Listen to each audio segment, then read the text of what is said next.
ಪ್ರತಾಪ್ ಸಿಂಹ ಅಂದ್ರೆ ಸಿಂಹನ್ ತರ ಇರ್ಬೇಕು. ಯಾಕೆ ಕೊಟ್ಟಿ ತರ ಯಾಕೆ ಸರ್ ಒತ್ತಾಡ್ಬೇಕು? ಜನಗಳ ಮುಂದೆ ನಗೋರ್ ಮುಂದೆ ನಗು ತರ ಮಾಡ್ಕೊಬಿಡವ್ರೆ. ಜನಗಳು ಯಾಕೆ ಬಿಜೆಪಿ ಅಂದ್ರೆ ಓಟ್ ಹಾಕಲ್ಲ ಅಂತ ತಿಳ್ಕೊಬಿಟ್ಟಿದ್ರ? ಕೆಲಸ ಮಾಡ್ಲಿ ಸರ್, ಬರ್ಲಿ ಸರ್, ಹತ್ರಕ್ಕೆ ಬಂದ್ಬಿಟ್ಟು ಕೇಳಲಿ, ದುಃಖ ಸುಖ ಎಲ್ಲ ಕೇಳಿದ್ರೆ ಹಾಕೊಡ್ತೀವಿ, ಓಟ್ ಹಾಕ್ತಿವಿ. ಮೊದಲನೇದಾಗಿ ನಾನು ಹೇಳ್ತೀನಿ, ದಸರಾ ಹಬ್ಬ ನಾಡಹಬ್ಬ. ಇದು ಬಂದು ಎಲ್ಲ ನಾವೆಲ್ಲ ಹಿಂದೂ ಮುಸಲ್ಮಾನರು ಎಲ್ಲ ಸಹಕಾರಿ ನಾವು ಇದ್ರ ಜೊತೆ ನಾವು ಓಡಾಡಿ ನಾವು ಹಬ್ಬನ ಆಚರಿಸ್ತೀವಿ.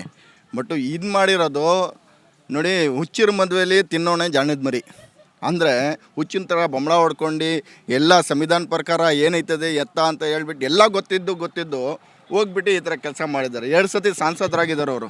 ಅವ್ರಿಗೆ ಅರ್ಥ ಆಗಬೇಕಾಗಿತ್ತು ಇದೆಲ್ಲ ನಡೆಯಲ್ಲ, ಇದೆಲ್ಲ ಸುಮ್ಮನೆ ಒಂದು ಶೋ ಅಂತ ಹೇಳ್ಬಿಟ್ಟು ಅವ್ರು ಅರ್ಥ ಮಾಡ್ಕೋಬೇಕಾಗಿತ್ತು. ಅರ್ಥ ಮಾಡ್ಕೊಂಡಿಲ್ಲ ಅವರು. ಅರ್ಥ ಮಾಡಿಕೊಂಡೇ ಇದೆಲ್ಲ ಮಾಡಿದ್ದಾರೆ. ಅದಕ್ಕೆ ಅವ್ರಿಗೆ ಮುಖಭಂಗ ಆಗೈತೆ ಅಷ್ಟೇ, ಇನ್ನೇನಿಲ್ಲ.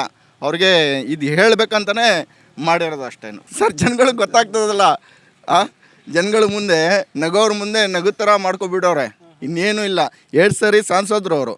ಈ ಸತಿ ಯಾಕೆ ಅವ್ರಿಗೆ ಟಿಕೆಟ್ ಮಿಸ್ ಆಗಿರೋದು? ಈ ಥರ ತರಲೆ ಕೆಲಸ ಮಾಡ್ತಾ ಇರೋದಕ್ಕೆ ಅವ್ರಿಗೆ ಟಿಕೆಟ್ ಮಿಸ್ ಆಗಿದ್ದು. ಇಲ್ದಾದ್ರೆ ಏನಕ್ಕೆ ಮಿಸ್ ಆಗ್ತಿತ್ತು? ಪ್ರತಾಪ್ ಸಿಂಹ ಅಂದರೆ ಸಿಂಹನ ಥರ ಇರಬೇಕು. ಯಾಕೆ ಕೊತ್ತಿ ಥರ ಯಾತಕ್ಕೆ ಸರ್ ಒತ್ತಾಡಬೇಕು? ಆ ಥರ ಎಲ್ಲ ಮಾಡಬಾರ್ದು. ನಾನು ಒಂದು ರಾಜಕೀಯದವನು, ನಾನು ಒಂದು ರಾಜಕೀಯದಲ್ಲಿ ಒಂದು ಅಧಿಕಾರ ತಂದಿದ್ದೀನಿ, ಅಧಿಕಾರದಲ್ಲಿ ಇದ್ದೆ. ನಾನು ಜನಗಳಿಗೆ ಪರವಾಗಿ ನಿಂತ್ಕೋಬೇಕಂತ ಹೇಳಿದರೆ ಒಳ್ಳೆ ತಂದಿಂದ ನಿಂತ್ಕೋಬೇಕು ಸರ್. 2 ವರ್ಷ ಅವರು MP ಆಗಿದ್ರಿಲ್ಲ, ಇವಾಗ ಗಂಟ ನಮ್ಮ ನರಸಿಂಹರಾಜ ಕ್ಷೇತ್ರಕ್ಕೆ ಬಂದು ಯಾರಾದರೂ ಮುಸಲ್ಮಾನರಿಗೆ ಏನಪ್ಪ ನಿಮ್ಗೇನಾದರೂ ತೊಂದರೆ ಆಯಿತಾ, ಏನಾದರೂ ಸೌಲಭ್ಯ ಬೇಕಾ, ನಾನು MP ಆಗಿದ್ದೀನಿ, ನಾನು ಮಾಡಿಕೊಡ್ತೀನಿ ಅಂತ ಕೇಳ್ತಾಯಿದ್ರೆ ಮಾಡಿಕೊಡ್ತಾಯಿದ್ರು. ಜನಗಳು ಯಾಕೆ BJP ಅಂದರೆ ಓಟ್ ಹಾಕಲ್ಲ ಅಂತ ತಿಳ್ಕೊಬಿಟ್ಟಿದ್ರಾ? ಕೆಲಸ ಮಾಡಲಿ ಸರ್, ಬರಲಿ ಸರ್, ಹತ್ರಕ್ಕೆ ಬಂದುಬಿಟ್ಟು ಕೇಳಲಿ, ದುಃಖ ಸುಖ ಎಲ್ಲ ಕೇಳಿದ್ರೆ ಹಾಕ್ಕೊಡ್ತೀವಿ, ಓಟ್ ಹಾಕ್ತೀವಿ. ಓಟ್ ಹಾಕೋದ್ರಲ್ಲಿ ಏನೈತೆ? ಕೆಲಸ ಮಾಡಿದ್ರೆ ತಾನೇ. ಇವರು ಬೆಳಗ್ಗೆ ಎದ್ದರೆ ಮುಸಲ್ಮಾನರು, ಸಿಂಗಲ್ಲ ಎದ್ದರೆ ಮುಸಲ್ಮಾನರು, ಮಲಗಿದ್ರೆ ಮುಸಲ್ಮಾನರು, ಊಟ ಮಾಡಿದ್ರೆ ಮುಸಲ್ಮಾನರು, ವಾಶ್ರೂಮ್ಗೆ ಹೋದ್ರೆ ಮುಸಲ್ಮಾನರು, ಬರೀ ಮುಸಲ್ಮಾನರು ಅಂತ ಮಾಡ್ಕೊಂಡಿದ್ರು ಇವರು. ಏನು ಪ್ರಯೋಜನ? ಮಲಗಿದ್ರೂ ಯೋಚನೆ ಮಾಡ್ತಾ ಇರ್ಬೋದು, ಬೆಳಗ್ಗೆ ಏನು ಹೇಳಬೇಕು, ಹೇಳಬೇಕು ಅಂತ ಹೇಳ್ಬಿಟ್ಟು. ಅದಕ್ಕೆಲ್ಲ ಇದೆಲ್ಲ ಬಿಟ್ಬಿಟ್ಟು ಜನಗಳಿಗೆ ಸೌಲಭ್ಯ ಏನು ಬೇಕು, ಜನಗಳಿಗೆ ಏನೇನು ಕೆಲಸ ಬೇಕು ಅಂತ ಹೇಳ್ಬಿಟ್ಟು ಅದು ಮಾಡಿದ್ರೆ ತುಂಬ ಚೆನ್ನಾಗಿರ್ತದೆ. ಇನ್ನೊಂದು, ಬೆಳಗ್ಗೆ ಎದ್ದರೆ ಈಗ ನಮಗೆ ವಹಿವಾಟು ಅಂತ ಹೇಳ್ಬಿಟ್ಟು ನಮ್ಗೆ ಕಷ್ಟ ಐತೆ ಸರ್.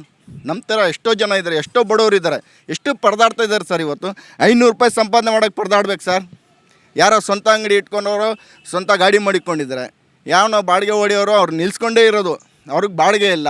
ಆಸ್ಪತ್ರೆಗೆ ಹೋದರೆ ಅಲ್ಲಿ ನೋಡೋರು ಯಾರೂ ಇಲ್ಲ. ಕೋವಿಡ್ ಟೈಮಲ್ಲಿ 2020ರಲ್ಲಿ 2021ರಲ್ಲಿ ಎಷ್ಟು ಜನ ತೀರೋಗ್ಬಿಟ್ರು, ಎಷ್ಟು ಜನ ಮನೆಗೆ ಹೋಗಿದ್ದಾರೆ ಸರ್. ಯಾರೋ ತಾಯಿ ಕಳ್ಕೊಂಬಿಟ್ರು, ಯಾರೋ ತಂದೆ ಕಳ್ಕೊಬಿಟ್ರು, ಯಾರೋ ಮಗನ ಕಳ್ಕೊಬಿಟ್ರು, ಯಾರೋ ಹೆಂಡತಿ ಕಳ್ಕೊಬಿಟ್ರು, ಎಷ್ಟು ಜನ ಏನೇನಾಗ್ಬಿಟ್ರು. ಇವರೆಲ್ಲ ಯಾರಾದರೂ ಹೋಗ್ಬಿಟ್ಟು ಕೇಳಿದ್ರಾ? ಏನಾದರೂ ಇವ್ರ ಕೈಯಿಂದ ಕೊಟ್ಟಿದ್ದೀರಾ? ತೋರಿಸಿದಾರ ಹೋಗಲಿ? ಆಮೇಲೆ ಹೇಳ್ತಾರೆ ನಾವು ಕೈ ತೋರಿಸ್ದಂಗೆ ನಾವು ಮಾಡಿದ್ದೀವಿ ಅಂತ ಹೇಳ್ಬಿಟ್ಟು. ಇದೆಲ್ಲ ಮಾತಾಡೋಕ್ಕೆ ಮೀಡಿಯಾ ಬೇಕು. ಅದು ತೋರ್ಸೋಕ್ಕೆ ಮೀಡಿಯಾ ಬೇಡವಾ ಸರ್? ತೋರಿಸ್ಬೇಕು ಸರ್, ಅದೆಲ್ಲ ಮಾಡಬೇಕು. ಇವ್ರಿಗೆ ಮುಖಭಂಗ ಆಗೈತೆ. ಈಗ ಇಷ್ಟಕ್ಕೆ ಅರ್ಥ ಮಾಡ್ಕೊಂಡು ಇಟ್ಬಿಟ್ರೆ ಸರಿ ಸರ್. ಇಲ್ಲ ಅಂತ ಹೇಳಿದರೆ ಜನಗಳು ಪಾಠ ಕಳಿಸ್ತಾರೆ ಸರ್. ನಮ್ಮ ಬಗ್ಗೆ ಹೇಳಲಿಲ್ಲ ಅಂತ ಹೇಳಿದ್ರೆ ಅವ್ರು ರಾಜಕೀಯನೇ ನಡೆಯಲ್ಲ ಸರ್. ಏನು ಮಾಡ್ತಾರೋ BJPನವ್ರು ಹೇಳಿ ಸರ್. ಇಡೀ ಭಾರತ ದೇಶಕ್ಕೆ ಏನು ಮಾಡಿದ್ದಾರೆ, ಏನು ಸಾಧನೆಯನ್ನು ಮಾಡಿದ್ದಾರೆ ಸರ್ ಹೇಳಿ ಸರ್. ಈ ಕಾಂಗ್ರೆಸ್ ಪಕ್ಷ 70 ವರ್ಷ ಆಯಿತು ಸರ್. 70 ವರ್ಷದಿಂದ ಆಡಳಿತ ಏನೂ ಮಾಡಿಲ್ಲ ಅಂತವ್ರಲ್ಲ. ನಾವೆಲ್ಲ ಓದಿ ಮಾಡಿ ಯಾಕೆ ನಾವು ಎಲ್ಲ ದೊಡ್ಡವರಾಗಿಲ್ವಾ? ಯಾಕೆ ನಮ್ಮ ತಾಯಿ ಎಲ್ಲ ಅಕ್ಕ ತಂಗಿಯವರು ಎಲ್ಲ ಯಾಕೆ ಆಸ್ಪತ್ರೆಯಲ್ಲಿ ಚಿಕಿತ್ಸೆ ಪಡ್ಕೊಂಡಿಲ್ವಾ? ಈ ಗೌರ್ಮೆಂಟ್ ಆಸ್ಪತ್ರೆ ಯಾವ ಕಾಲದಿಂದ ಮಾಡಿದರು ಸರ್? ಆ ಕಾಲದಿಂದ ತಾನೇ ಮಾಡ್ಕೊಂಬಂದಿರೋದು. ಈಗ ಇವ್ರು ಹೊಸ್ದಾಗೆ ತೊಗೊಂಬಂದು ಬಾಂಬಿಟ್ರೆ ನಾವೇನಕ್ಕೆ ಸರ್ ಮಾಡೋಕ್ಕಿದ್ದದೆ? ಬರೀ ಇದೇ ಕೆಲಸ ಸರ್, ಇಷ್ಟೇ, ಇನ್ನೇನಿಲ್ಲ. ಇವ್ರು ರಾಜಕೀಯ ಮಾಡಬೇಕಂತ ಹೇಳಿದ್ರೆ ನಮ್ಮ ಹೆಸರು ತೊಗೋಬೇಕು.